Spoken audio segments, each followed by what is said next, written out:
오늘 우리가 함께 하실 말씀은 빌립보서 1장 19절로부터 26절까지 말씀입니다. 우리 함께 읽겠습니다.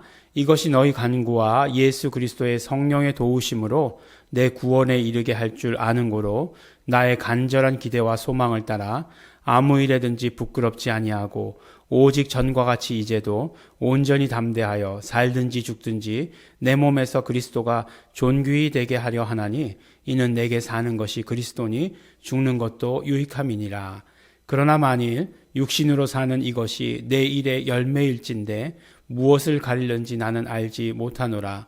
내가 그 두 사이에 끼어 있으니 떠나서 그리스도와 함께 있을 욕망을 가진 이것이 더욱 좋으나 그러나 내가 육신에 거하는 것이 너희를 위하여 더 유익하리라.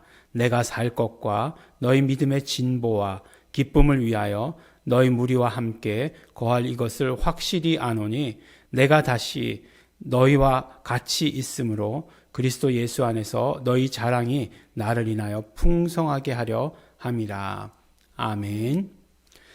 네, 빌립보서의 이 말씀, 오늘 이 말씀은 이제 이는 내게 사는 것이 그리스도니 죽는 것도 유익함이라 라고 하는 이 말씀 전후로 있는 이 말씀들이 어떤 면으로 보면 굉장히 뭉클하기도 하고 또 어떤 때는 되게 이해도 되지 않는 그런 말씀이기도 합니다. 내 안에 사느니 예수 그리스도니 나의 죽음도 유익함이라 라고 하는 이 찬양 있지 않습니까? 이 찬양 여러 번 불렀죠. 여러 번 부르고 100번 이하로 불렀을까요? 100번보다 훨씬 더 많이 불렀을 것 같아요. 그렇게 많이 불렀음에도 불구하고 무슨 뜻인지 모르고 부를 때가 너무나 많았습니다. 그런데 이 성경 말씀을 통해서 우리에게 알려주시는 사실이 있어요. 그렇죠? 어쨌든지 간에 모든 것이 다 지금 기쁨과 연결되는 것이에요. 네, 모든 것들이 그 기쁨을 위해서라고 이렇게 말씀하고 있으니까 기쁨과 연결되는 것인데 어떻게 죽는 것도 유익이다. 이렇게 이야기할 수 있는가 하는 거예요. 죽는 것도 유익할 수 있다라고 이렇게 얘기하고 있죠. 그리고 또 그 밑에 23절 말씀에 보면 이렇게 얘기하고 있잖아요. 내가 떠나서 그리스도와 함께 있을 욕망을 가진 이것이 더욱 좋으나 라고 이렇게 얘기하고 있어요. 그러니까 죽는 것도 유익한 정도가 아니라 오히려 내가 지금 바라는 것은 떠나서 오로지 예수 그리스도와 함께 있는 그것이 더 좋다라고 이렇게 이야기하고 있습니다. 예. 속담이 있죠. 네, 속담이 있죠. 개똥밭에 굴러도 이승이 최고다라고 하는 그런 속담이 있지 않습니까?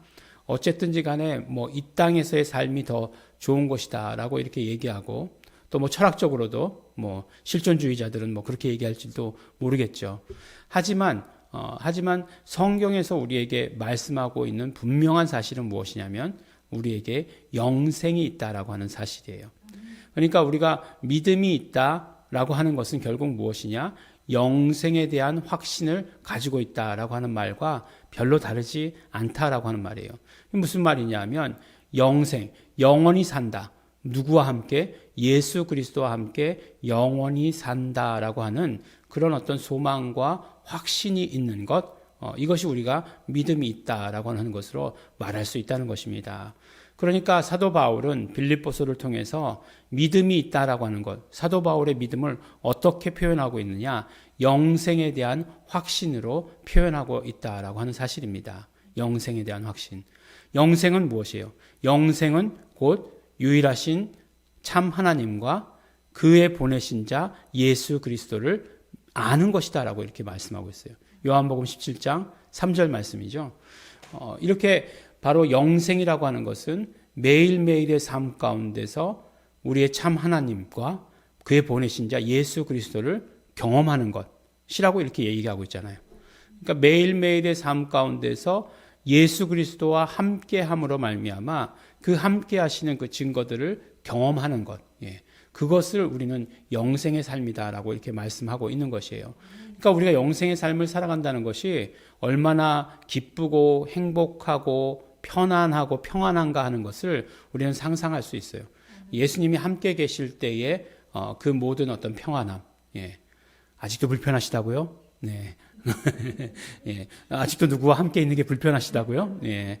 아니죠. 예. 정말 예수님과 함께 있을 때 그 모든 편안함, 평안함, 또 행복, 이런 것들을 매일매일의 우리의 삶에서 경험하고 사는 것이 영생의 삶이에요. 그럼 이 영생의 삶이 언제서부터 시작인가? 네. 영생의 삶은 우리가 예수 그리스도를 영접한 그 순간부터 시작이에요. 그런데 이제 그것이 느껴지지 못하죠. 왜냐하면 우리는 목숨을 가지고 사니까. 우리에게 주어진 목숨이 있으니까 그 목숨이 끝나는 다음부터가 영생이라고 생각하는데 그렇지 않습니다. 우리가 예수 그리스도를 영접한 그 순간부터 우리는 영생의 삶을 살아가는 거예요. 그러니까 영생의 삶을 살아갈 때에 그때에 우리는 어떻게 살아가야 돼요? 매일매일의 삶에서 예수 그리스도를 경험하면서 살아야 되는 거예요. 그것이 바로 우리의 영생의 삶이에요. 사도 바울은 아마도 이런 영생의 삶에 대한 확신이 있었을 거예요. 그리고 죽으면 옷 갈아입는 거죠. 예수 그리스도와 함께라고 하는 그 사실이 변하는 건 아니에요. 다만 우리 이 땅에서의 목숨은 다하게 되는 것이죠. 그런데 또 한 가지 중요한 사실들이 있다는 거예요. 그것이 무엇이냐면 영생에 대한 확신과 더불어서 또 사도 바울에게 있었던 것은 사명에 대한 확신이에요. 사명에 대한 확신. 결국 내가 육체를 가지고 사는 것은 무엇 때문이냐? 나에게 주어진 사명 때문이다. 너희로 열매 맺게 하려고 하시는 그런 사명이 나에게 있기 때문이다 라고 이렇게 말씀해 주시는 것입니다. 그 사명이 크기 때문에 두 사이에 끼었으나 정말 더 가는 것이 좋지만 그러나 내가 육신에 거하는 것이 너희에게 더욱더 유익이다 라고 이렇게 말씀하고 있는 것이에요. 이 말씀이 사실은 젊은 나이 때는 이해하지 못했던 것 같아요. 그렇지만 이제 50의 나이를 넘어가고 나니까 겨우 이제 이해가 되는 것 같은 그런 생각이 듭니다. 50이 뭐죠? 지천명인가요? 40이 부록이고. 그러니까 겨우 이해가 되는 그런 말씀인 것 같아요. 결국 우리에게 영생에 대한 소망, 또 우리가 믿음이 있다라고 하는 것을 어떻게 표현하느냐? 결국 우리에게 있어서는 우리의 삶에서 사명이 우리에게 주신 그 사명을 어떻게 뚜렷하게 드러내면서 사는가 하는 것에 있다는 것입니다. 사실 사도 바울의 육신의 삶은 어떤 면으로 이야기하면 고린도 후서에서 나오잖아요. 살 소망까지 끊어졌다라고 이렇게 얘기하잖아요. 특히 이제 에베소 지역에서는 굉장히 많은 고난을 당한 것을 우리가 알 수 있잖아요. 고린도 교회에 보낸 편지 가운데 알 수 있잖아요. 고린도 후서 11장은 뭐 바울의 고난장이라고 얘기할 정도로 그렇게 정말 아니 사람이 이렇게 하고 어떻게 살지?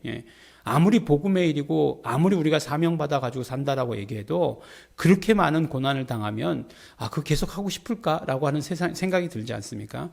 그런데 무엇이에요? 그가 계속해서 죽을 때까지 결국 그 전설에 의하면 사도 바울은 도끼로 목이 잘려서 죽었다라고 얘기하는데 그렇게 순교하기까지 사도 바울의 삶을 이끌었던 것은 영생에 대한 확신과 사명에 대한 확신이었다는 거예요. 이 두 가지가 정말 언제나 공존하고 있었기 때문에 그렇기 때문에 사나 죽으나 예수 그리스도의 그 복음을 위해서 복음을 전하면서 살 수 있었다라고 이렇게 말씀하고 있는 거죠. 막 그냥 이 말씀 이렇게 들으니까 갑자기 막 울컥하는 그런 생각이 들기도 합니다. 우리는 다른가? 그렇지 않습니다. 우리도 마찬가지입니다. 이것을 성경으로 기록한 것은 무엇이냐면 우리도 그래야 한다는 거죠. 20절 말씀 참 좋아해요. 제가 나의 간절한 기대와 소망을 따라 아무 일에든지 부끄럽지 아니하고 그다음 더 좋아하는 구절 오직 전과 같이 이제도 온전히 담대하여 살든지 죽든지 내 몸에서 그리스도가 존귀히 되게 하려 하나니 존귀히 된다라고 하는 것 헬라어로 메갈루노라고 말씀드리지 않았습니까? 메갈루노라고 얘기해요. 근데 메갈루노는 영어로 얘기하면 magnify죠. magnify는 magnifier 하면 그 확대경이잖아요. 그러니까 내 몸에서 나를 통해서 내가 살든지 죽든지 오직 예수 그리스도만 확대경을 통해서 예수 그리스도를 바라보면 어떻게 됩니까? 크게 예수님만 보이는 거죠. 예수님만 드러나게 되는 것이죠. 그렇게 되기를 소원한다라고 이렇게 말씀합니다. 우리의 소원도 사도 바울의 소원과 같아야 하겠죠.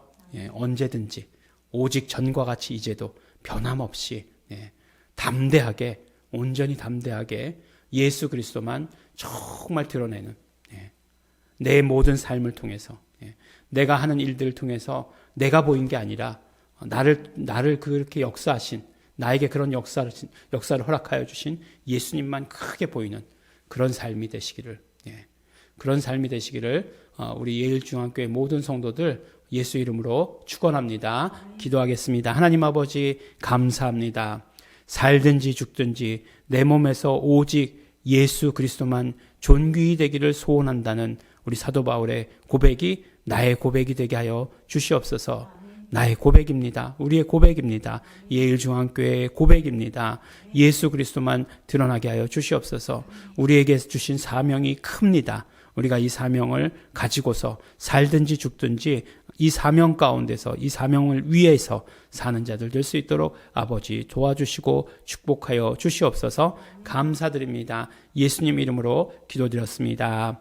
아멘. 우리 함께 기도하실 때 그러므로 우리가 정말 영생에 대한 확신 성령님께서 주시는 것이라 믿습니다.